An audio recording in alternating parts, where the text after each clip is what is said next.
What is going on, y'all? Richie here back again from Red Planet Wrestling. I was trying to go live and do this whole shindig live, but apparently I have to verify my YouTube account and I have to wait 24 hours, and it was just a bit of a mess. I don't understand. I've never really had any issues before going live on YouTube, so I don't know why the sudden change.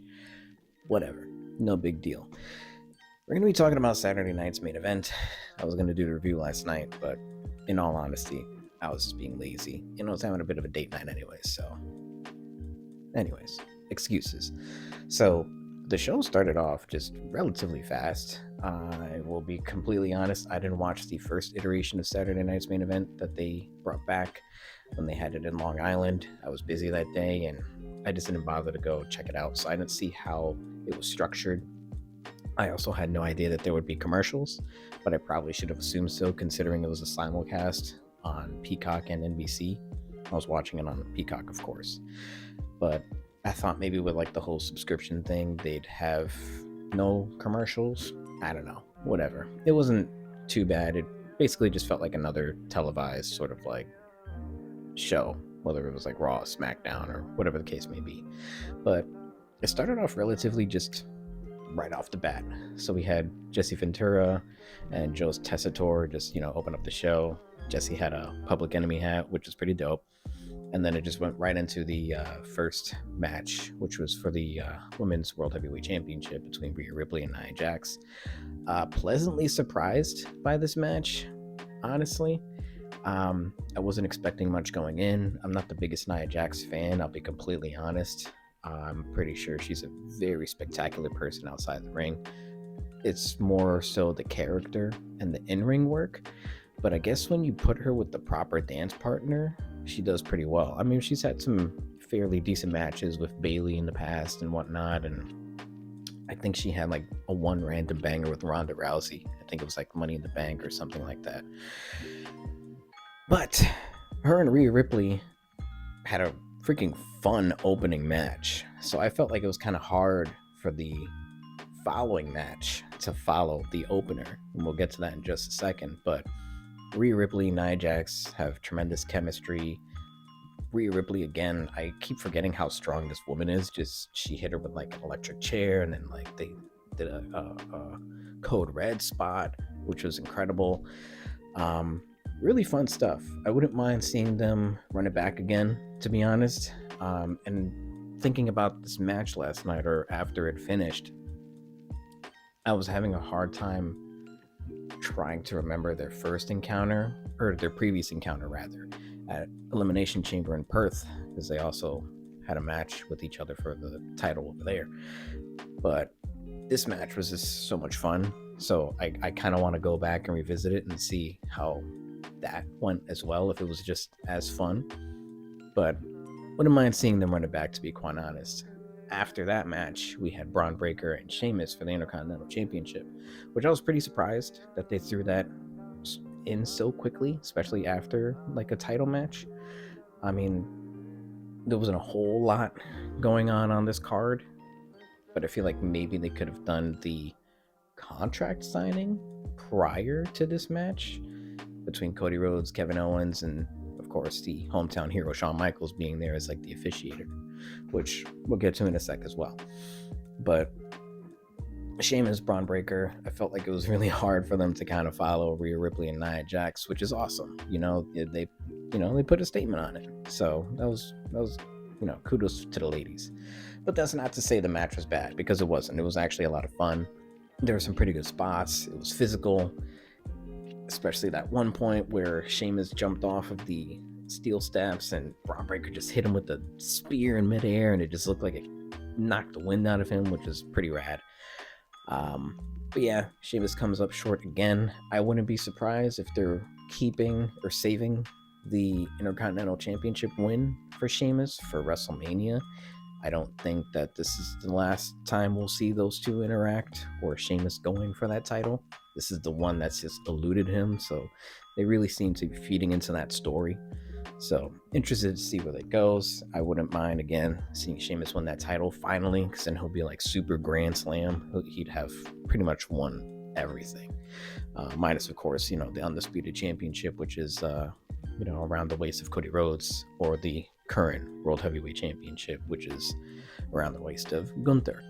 So, besides that, all the accolades that Sheamus has, the IC title is the only one missing underneath his belt. So, hopefully he gets that come WrestleMania. Going back to the contract signing, I kind of forgot that we were in San Antonio, so I was like, why is Shawn Michaels going to be there? But it made sense, like, once it happened, I was like, oh, yeah, okay, they're in Texas, whatever. Like, it's a good way to get, like, people to tune in, especially those that are at the actual venue. Oh, it's going to entice them to buy tickets, whatever. But, Shawn was Shawn. I thought he did a great job officiating. He didn't take away anything from the whole situation. Cody and Kevin, they had to go back and forth, and even like Kevin and Shawn. And I thought it was funny because we got the eventual Sweet Chin music from Shawn Michaels to Kevin Owens. And Kevin Owens has gone on record in interviews saying how, like, every year he always bothers Shawn Michaels for, like, a match. So hopefully this kind of, feeds those thoughts, and he doesn't ask him again or whatever. I don't see Shawn Michaels coming out of retirement, but, doing, like, these little spots here and there, I feel like that's kind of the lane he's going to stay in. So, which is fine. We don't need another Saudi situation. And we're just going to skip right into the main event, which was Gunther and Jey Uso. I thought they did a relatively good job at building up this match within like the last couple of weeks. Had to be like, 2 weeks or so that they were just using Raw and SmackDown to kind of build up this match for Saturday Night Main Event. I said it in my previous video that I uploaded yesterday for WWE Weekly Recap. If you haven't seen the previous episodes, the link for the playlist will be in the description box down below, as well as my Twitter, Instagram, TikTok, since we're back now, and Twitch. So if you want to follow me on the socials and all that good stuff, all the links down below. But I mentioned in the previous video that Jey Uso is kind of in a very sweet spot at the moment. He seems to be at, like, this generation's Jeff Hardy, if you will, whereas Jeff Hardy was just super over with the crowd. Like, everyone loved his music, his look. And Jey Uso's in the same position as well. You can put Jey Uso anywhere, the same way you could put Jeff Hardy anywhere back in the day, and it would work. No one would really question it. You want to throw Jeff Hardy in a number one contenders match, you want to do the same thing with Jey Uso. You want to put him in a main event match, you want to do the same with Jey. You want to put Jey or Jeff Hardy in mid-card, tag team, it works. And no one really bats an eye because they have that level of respect with the audience where it's believable that, oh yeah, I can see such and such in the main event, mid-card, tag titles, number one contender, multi-man, X, Y, and Z. So it just works for him, which is good. So I didn't necessarily have any issue with Jey Uso getting another title shot out of nowhere. It works. And I thought him and Gunther kind of had some pretty good back and forths within the last couple of shows, promo wise. There was that one time, I believe it wasn't this past Monday, but the Monday prior, where Jey Uso sort of showed a little bit more of a serious side promo wise, which I really liked. Nothing wrong with the whole Yeet thing and all that other stuff, but when he dials into that next level, you're like, oh shoot, he can go there, So it's nice to get that reminder that Jey Uso isn't just a guy that's yeeting and whatever. He can be serious when need be. Pretty good match, pretty fun. There were some near falls there towards the end where I was like, oh my gosh, are they gonna put the title on him? Especially the last or later half of the finale of the match, if you will, where he hits the Uso splash, and that was about as close as you can get. Bit of a weak finish that kind of came out of nowhere, but I feel like they kind of had to go home relatively quick because the broadcast was ending pretty soon. I think it was maybe 2 or 3 minutes left of the show, because it was once it hit 10, they were off the air. 2 power bombs, and then Gunther kind of put his entire weight on Jey Uso to get the pin, so there's that aspect of it, as far as like maybe that's why he couldn't like necessarily kick out. But they also were pretty devastating power bombs. I'm trying to give it like the benefit of the doubt because it was a fun match and I don't want to like crap all over it or anything like that. But a little weak. I just attribute it to the fact that I think they had to go home, and you can see there was a portion where the camera was on Gunther and he was obviously calling spots to Jay, which was like, oh, cut the camera, cut it to a different angle. So that was that.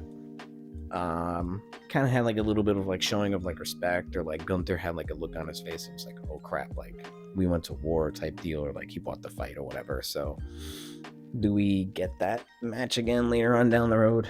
I don't know. I don't know who dethrones Gunther. Honestly, I don't see him dropping the title either at WrestleMania. And I think he's like 1-1 now at WrestleMania because he won the triple threat match between Drew and Sheamus for the IC title at 39. I can't recall if he was at 38 that 2022 WrestleMania in Texas, but I think he's 1-1 now at WrestleMania. So I don't see him getting back-to-back losses at Mania. So I would expect to see him 2-1. But in any event, Saturday Night Main Event, quite a fun show. I enjoyed it. It went by very fast. That was like a very fast 2 hours. It was just non-stop action. There was really like no filler or anything. If you want to count the contract signing as filler, but not even, because that was also fun to watch. So if you checked it out, let me know what you thought in the comment section down below. Hit that like button if you haven't already, or if you made it this far into the video. Let's try and reach maybe like 7 likes or so. Subscribe if you're new, turn on notifications so you never miss an upload or a possible live stream. I still got to figure that out because this was meant to be a live video, but there were some setting issues, so we'll get that squared away. As I made mention earlier, in the description box, you'll find the link to the playlist for all previous episodes of WWE Weekly Recap, as well as my Twitter, Instagram, TikTok, and Twitch if you want to follow me on the socials as well. And that is pretty much it. I will see you all in the next video. We'll probably do a predictions video for the Rumble, and then we have some more 2K24 videos coming soon. So look out for those. Again, subscribe and turn on notifications. Love, peace, and chicken grease, and I will catch you all in the next one. So thank you all so much for tuning in. It was my life, my time, my rights, my rhymes, my grind, my struggle, hustle, sweat in my blood too. My predator smells fear, and I smell a lot. My competitors flex here, cause they smelled I was hot. I want it all, excess, the sex, much success, stress us. I want it